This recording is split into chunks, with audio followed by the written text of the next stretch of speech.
What is up, guys? It is Farzy here, and today I'm going to teach all of you guys how to build a very simple kelp farm with an XP variant. So you can basically get all your kelp, get some XP along the way, and rule your world. So here's the design. It's basically you hit a lever, the kelp comes flying up, you can grab it pretty easily, and then you put it in the furnace where you can turn it into dried kelp, which you can turn into dried kelp blocks, which you can use to fuel the thing. So basically, once you even have 9 pieces of dried kelp, it's pretty much an infinite source. So yeah, it's a really good design. No resources required, just the kelp you get from here, but you'll have extra anyways, so pretty good all around. But let's get into how you build this thing. So here are your materials. You need about 80 building blocks. In my case, I use wood, but you can use cobble, stone, anything you want. You need 8 buckets of water, but if you're being resourceful, 2 buckets with an infinite water source.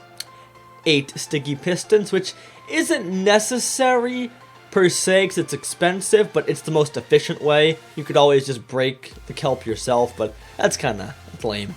But 1 lever, 8 pieces of kelp to put on the ground, and 10 pieces of redstone. You have your stuff, let's go get to work. Alright guys, to start, take your building blocks. I want you to place down 1. Go down 1 and across 1. You can do 1, 2, 3, 4, 5, 6, 7, 8. Now match that up so it completes the whole shape. So again, 1 at the end.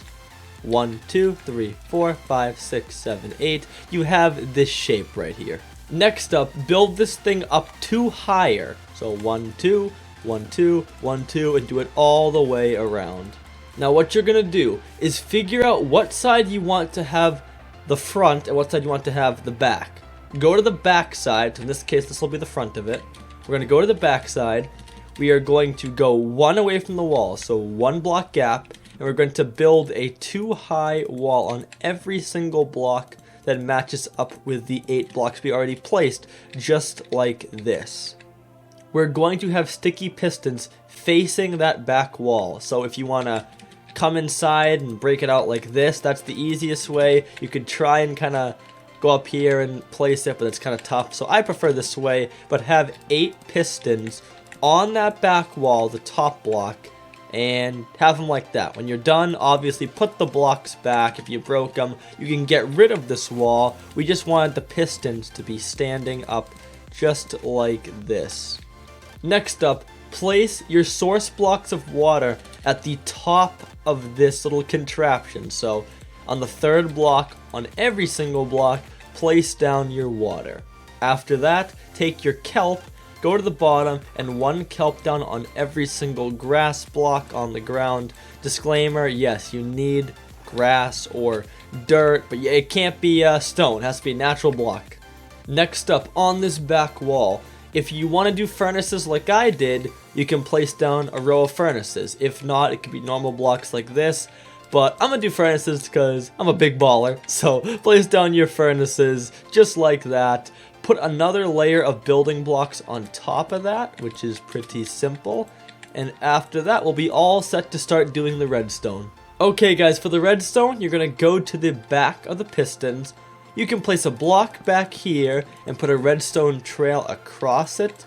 Now you don't have to do this, you could do redstone like under it or maybe even on the pistons if you really want, but I prefer just the back wall thing. Then you're going to basically staircase it up.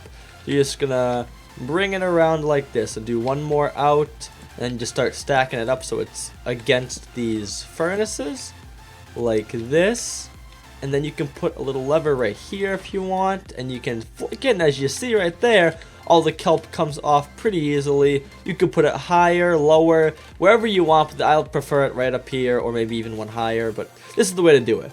So as you can see, it works pretty easily, and that's pretty much it. After that, again, take what you got, throw it in the furnace. You can use some coal to start, just to, again, start yourself off, even wood if you want, but throw something in there. You're going to get some dried kelp, as you'll see in 1 second. Boom. And basically you can put that into a block if you get 9 of them, and you put the blocks back in, and you can continue to smelt the kelp and you get XP for it. So there you go, guys. It's very simple. It's like a poor man's farm. It's nothing too crazy efficient, but it'll get the job done if you have the resources I showed you. And if you want to do a bigger one, of course, there's probably better videos out there. But again, for the people that are lazy like myself, here's your lazy man's XP farm. So have fun.